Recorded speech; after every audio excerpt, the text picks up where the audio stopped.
Good morning, good afternoon, good evening, wherever you are, and thank you very much for stopping by.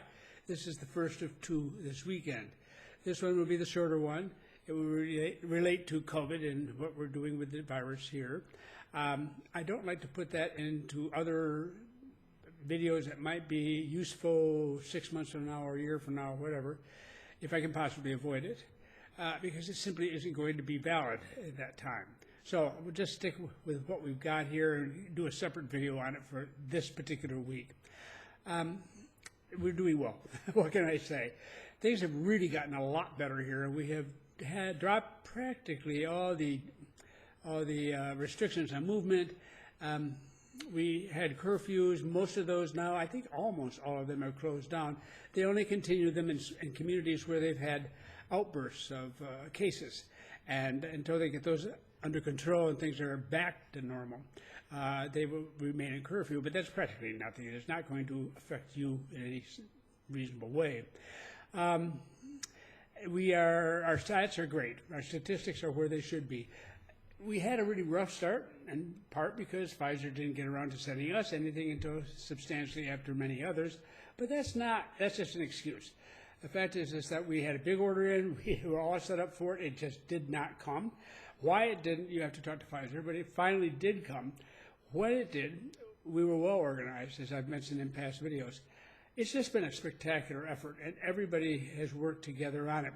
And as a result, we have a very high level of vaccination now, with about half the country has had 2 doses, and another 16 to 17% of them have their first dose and are waiting for their second. And this is for the total population, so that includes people children under 12 who aren't being vaccinated, at least certainly not at this stage. So when we say it's 2/3 basically of the nation, we're really talking about a much higher percentage, something over 70%, because we not only have the young ones who are not being vaccinated, but there are also some other groups who are physically not capable of dealing with it due to immune system problems and so forth. So the result is that we're very high level. That's the important thing. And we have moved up very, very quickly in those measures. In reverse effort, as the vaccination levels have risen, the number of fatalities has dropped like a rock. Hospitalizations are way down. So it's worked. It's as simple as that. And we have not, thank God, been hit really hard by the Delta variant, which has been so dangerous and so difficult in places like the United States and Europe and so forth, and also elsewhere in some areas of Latin America. We really closed down, and people just thought that was a horrible thing at the time, and understandably, it's had real serious impacts. But by the same token, it's allowed us to get where we are now, which is with very, very low stats, opening up left and right. Now, we still wear masks, and we're going to continue until such time as we don't feel we need to, and so it's announced. But most everything else has relaxed. And we always still stand in reasonable distances between each other in banks and the government offices and the supermarkets and what have you. But that's probably just as well anyhow. After all, the winter flu season is coming along too. But more to the point, it's happened and it's worked very well. And our record compared to those in the neighborhood is an excellent record at this stage. And we are opening. We definitely are opening. Now, the one thing I'll always say to you is you never tell a virus what it's going to do next. So we will hope.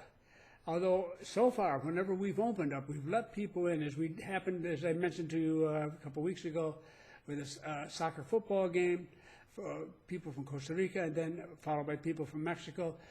The result was, and everybody vaccinated, at least they said they were, after it was over and done with, we did not have a surge in infections, so that felt good. We've had some other activities here that we've opened to 80% participation, and so on. And things so far, it's a testing time each time, and everybody knows it.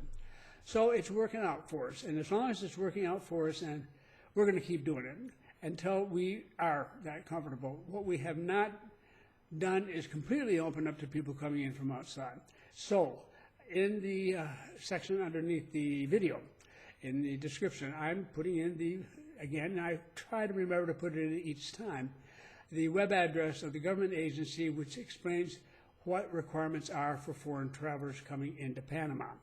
And that is in English as well as in Spanish. The link is to the English version. You can get the Spanish easily if you want it. The biggest difference is between what are called high-risk countries and everybody else. But in all instances, there are ways to get in. And we, in addition, are offering free, I think it's free, I'm pretty sure it's free, AstraZeneca shots to people coming in who have no vaccination. They will have to be watched and so forth and see that things work out. But the point is that they'll be taken care of there. That's better than just turning them around and putting them on a plane back home. So we've heard that if you can, to come with the vaccination, of course. But anyhow, that's where we stand. And we're happy that we're at that point. The impacts and the shifts and changes on everything here in the markets and the economy and so forth is palpable. It's real. It's definitely shifting. And that's what the next video will be about, as I try to bring this together.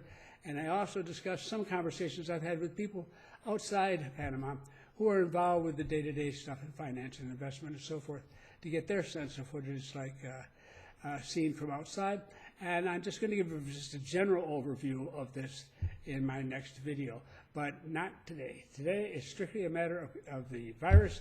We're doing fine, just fine, and you are welcome to come, and we look forward to seeing you. Thanks for stopping by.